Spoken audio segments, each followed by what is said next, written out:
Perias pengantin.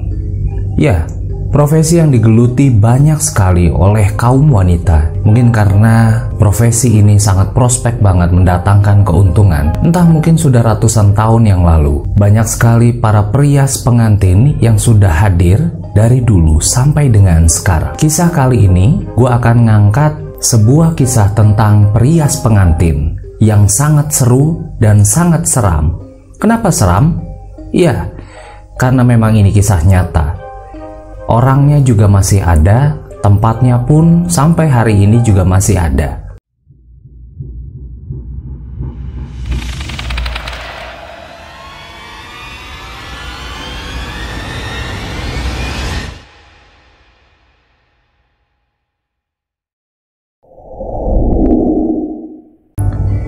Mimisan, misteri-misteri sekitaran. Balik lagi bareng gue Adam Badru di Mimisan episode kedua.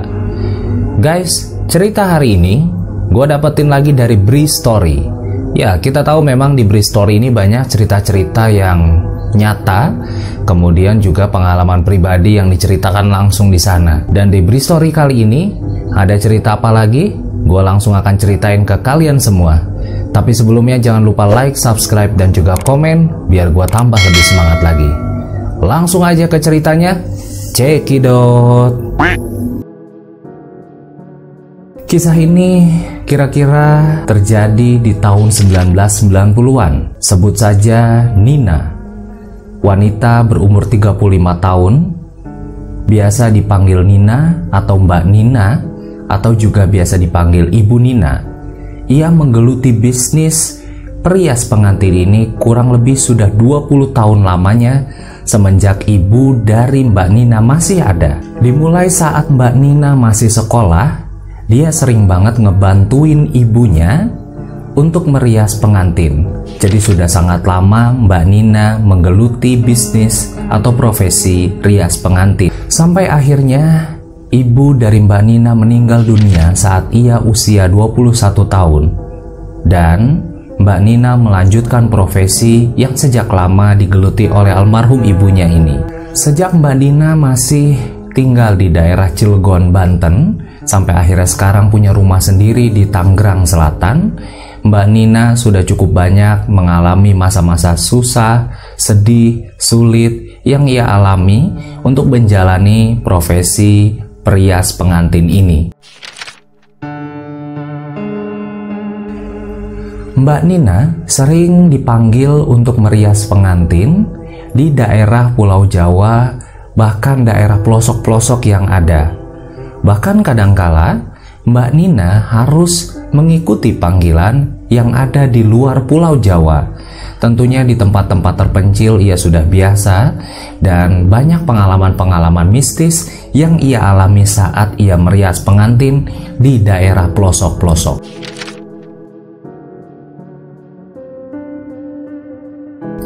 Salah satu pengalaman mistisnya saat merias pengantin ia alami ketika ia merias pengantin di daerah Anyer, Banten. Seperti apa ceritanya? Berikut ceritanya yang gua kutip dari Bri Story.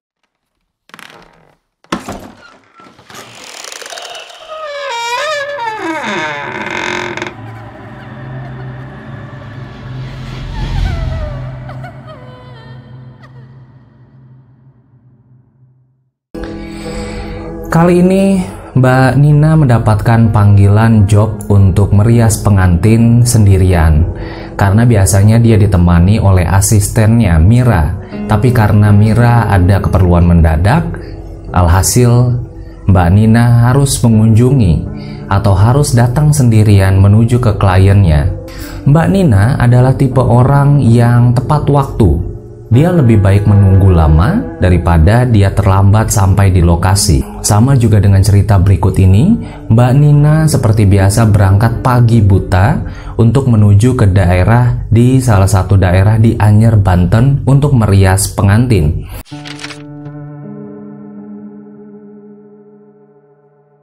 Posisinya kira-kira di sebelah kiri di pegunungan, bukan yang di sebelah kanan di dekat pantai.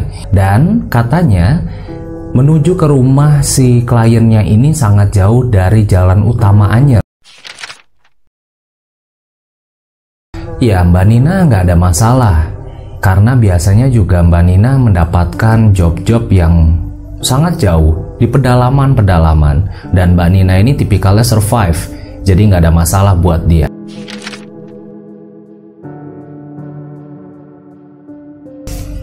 Karena biasanya akad nikah dimulainya pagi, otomatis Mbak Nina biasa merias ini subuh-subuh. Paling nggak maksimal di jam 5 itu harus sudah sampai di rumah kliennya. Dan kali ini pun sama, ia sukses untuk datang di rumah kliennya jam 5 kurang 15, padahal daerahnya jauh banget dari tempat tinggalnya, yaitu di Anyer, di daerah Anyer, Banten. Setelah Mbak Nina naik angkot, kemudian dia turun dari angkotnya, ia memesan jasa motor. Zaman itu masih belum ada transportasi online, jadi ada ojek pangkalan yang ia minta untuk mengantar, karena dari jalan raya utama menuju ke rumah kliennya cukup jauh, jadi dia menyewa jasa motor pangkalan.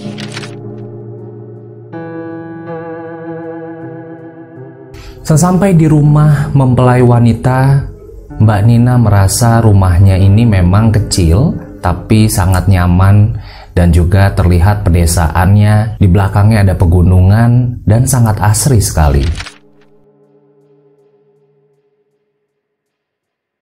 Mbak Nina melihat sudah ada beberapa orang yang warawiri di depan rumah. Tapi memang Mbak Nina cukup heran, untuk yang nantinya ada acara akad nikah yang seharusnya ramai, orang yang sedikit ini seharusnya nggak sedikit ya, harusnya banyak. Dan Mbak Nina pun tanpa ada kecurigaan di situ. Mbak Nina, mari masuk Mbak. Seorang perempuan yang tiba-tiba nyamperin Mbak Nina dan mengajak Mbak Nina untuk menuju ke ruang rias calon pengantin wanitanya. Sesampainya di ruang rias calon pengantin wanita, sang perempuan ini menunjukkan ruang rias pengantin wanita, dan akhirnya yang mengantar ini langsung pergi begitu saja, meninggalkan Mbak Nina berduaan dengan calon pengantin wanitanya. Di kamar duduk seorang wanita, yang mana ini adalah calon pengantin wanitanya, yang sudah duduk dengan rambut tergerai di depan cermin rias dengan pencahayaan seadanya.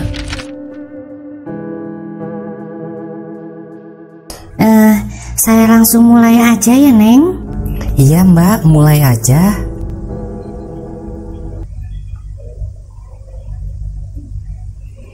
Ketika itu Mbak Nina langsung saja untuk memulai proses merias calon pengantin wanita tersebut. Neng, capek ya? Wajah kamu pucat banget. Iya Mbak, capek banget. Kebetulan juga ini habis sakit, tapi sudah enakan sih. Ya, memang biasa banget. Calon pengantin ketika mendekati hari H pernikahan ini seringkali sakit karena stres, banyak pikiran dan lain sebagainya. Nah, sama juga dengan klien yang satu ini. Mungkin karena terlalu lelah dan juga stres, alhasil Mbak Nina tidak berpikiran macam-macam. Memang terlihat calon pengantin wanita ini mukanya begitu pucat. Alhasil Mbak Nina akhirnya lebih ekstra lagi untuk merias agar hasilnya bisa menutupi pucat dari muka calon pengantin wanita tersebut.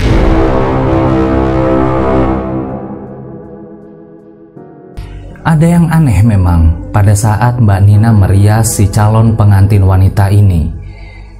Di dalam ruang rias mereka hanya berdua. Di luar pun tidak terdengar banyak orang atau suara orang yang ramai mulai mendatangi acara. Tidak ada yang lalu lalang di ruang rias tersebut. Hanya mereka berdua. Tapi Mbak Nina tetap cuek aja dan berfokus merias si calon pengantin wanita. Karena memang di jam 9 nanti akad nikah sudah dimulai. Alhasil waktu harus dimaksimalkan dengan baik oleh Mbak Nina. Nah, sudah selesai. Cantik banget sekarang. Terima kasih Mbak. Iya, aku cantik sekarang. Hehehe. Mempelai wanita tersenyum kepada Mbak Nina setelah selesai dirias oleh Mbak Nina. Padahal Mbak Mbak Nina kurang puas sebetulnya dengan hasil riasannya kali ini. Karena walaupun sudah dirias dengan maksimal, wajah dari si calon pengantin wanita ini masih saja kelihatan pucat. Tapi setelah selesai merias, Mbak Nina mendengar di luar mulai ramai. Dan akhirnya Mbak Nina bisa menggugurkan keraguannya tadi atau kejanggalan-kejanggalan yang ia rasakan karena di luar terdengar sudah mulai banyak orang. Ayo Neng, dimulai sekarang. Emang udah mau dimulai, Bu? Harusnya kan akad mulai pukul 9. Ini kan masih pagi, Bu. Masih jam 7. Udah mau mulai, Mbak Nina? Kan udah jam 9. Jam 9? Serius? Perasaan ini masih jam 7? Mbak Nina bingung, perasaan baru ngerias 2 jam, dimulai jam 5 tadi.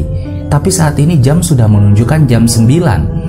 Mbak Nina ngeliat jam tangannya dan memang betul sudah jam 9. Waktu terasa aneh sekali pada saat itu. Seperti biasa Mbak Nina hanya standby di ruang rias ketika acara sedang berlangsung. Mbak Nina punya kebiasaan sendiri. Ketika acara sedang berlangsung, ia tidak pernah menunjukkan keberadaannya di depan para tamu undangan. Jadi dia lebih memilih standby di ruang riasnya saja. Mbak Nina juga punya kebiasaan ia tidak mau makan atau minum dari meja prasmanan untuk acara pernikahan pengantin. Jadi dia punya pembekalan sendiri, walaupun cuman sekedar air mineral, dia tidak pernah mau minum dari jamuan yang disediakan oleh Soebul Hajat.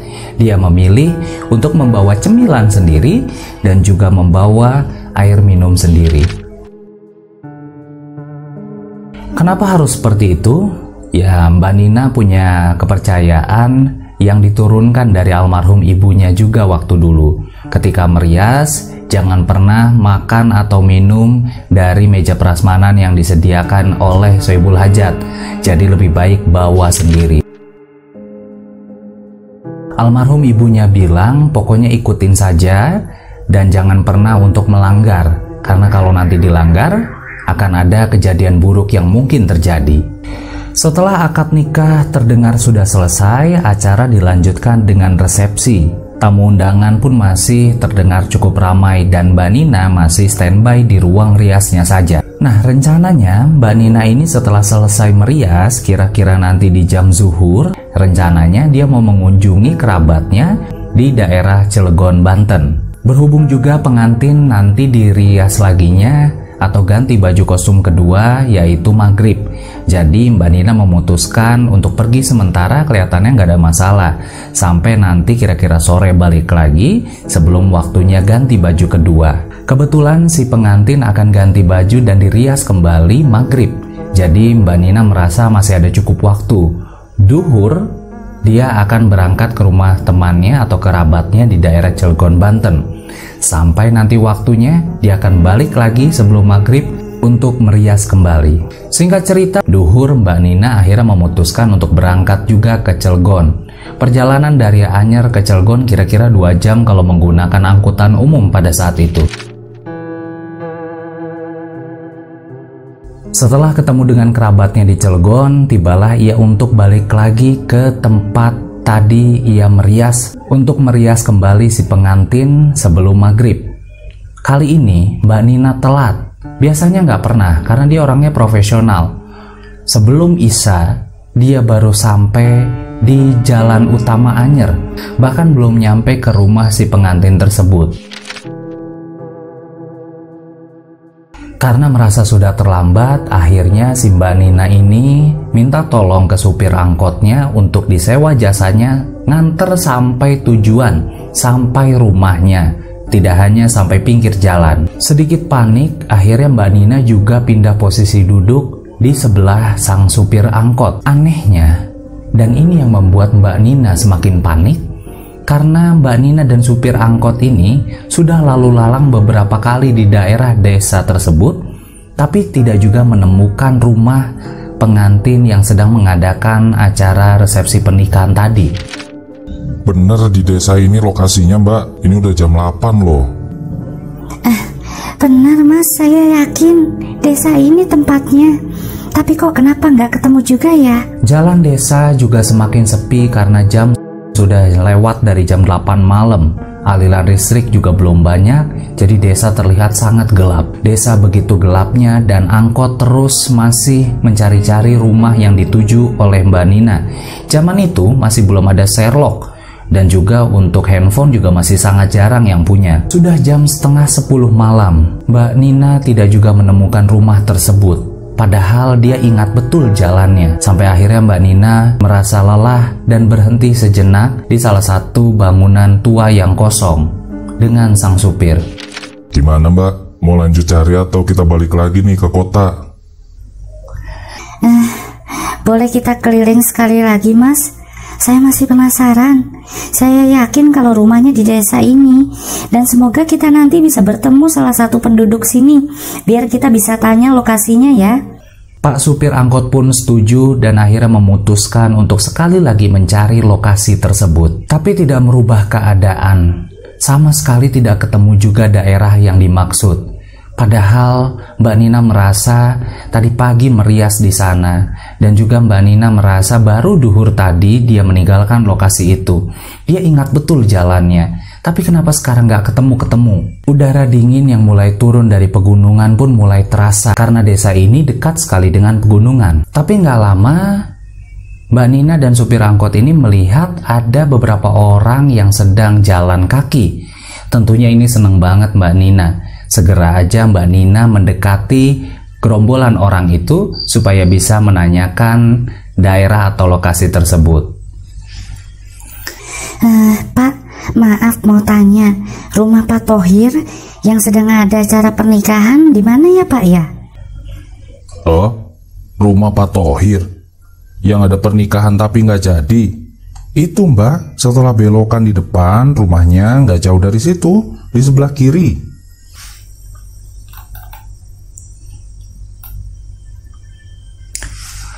Lega rasanya mendapatkan jawaban tersebut, dan akhirnya Mbak Nina dan supir angkot itu pun kembali melanjutkan perjalanan menuju lokasi yang diarahkan oleh pejalan kaki tersebut. Pak supir dan juga Mbak Nina merasa keheranan, padahal mereka berkali-kali lewati daerah itu, tapi nggak ada keramaian dan nggak ada rumah di situ. Langsung saja Mbak Nina turun dari angkot dan ada yang janggal. Apa yang janggal? Mbak Nina tidak melihat ramainya orang-orang seperti acara pernikahan. Ketika ia mendekati rumah itu, ada beberapa orang memang, tapi orang-orang ini menggunakan pakaian gelap, seperti sedang melayat, bukan ke acara hajatan.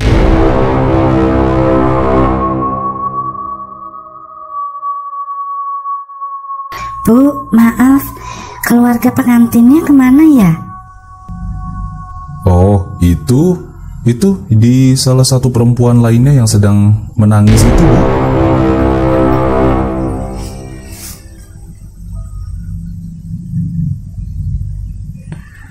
Kemudian setelah Mbak Nina nanya kepada seseorang yang ada di situ yang menggunakan pakaian gelap itu, langsung saja Mbak Nina menuju ke orang yang ditunjuk. Ternyata ketika ia dekati, ia kenal dengan seseorang itu. Ia adalah wanita yang tadi pagi mengantarkan Mbak Nina menuju ke kamar riasi pengantin wanita. Mbak Nina ya? Kok baru datang? Maaf ya Mbak, kami lupa memberitahu kalau pernikahannya batal, nggak jadi. Mbak Ratih mempelai perempuannya meninggal karena sakit mendadak jam 12:30 malam kemarin. Mempelai wanita ternyata sudah meninggal. Lalu siapakah yang dirias oleh Mbak Nina pagi tadi? Itulah dia guys, sepenggal cerita tentang perias pengantin yang terjadi di daerah Banten. Apakah kalian punya cerita tentang perias pengantin mistis juga? Kalau punya, silakan kalian DM di Instagram gua Adam_Badru. Demikian guys cerita kali ini, dan semoga menginspirasi kalian semua. Jangan lupa like, subscribe, dan juga komen. Gua Adam Badru pamit, stay awesome.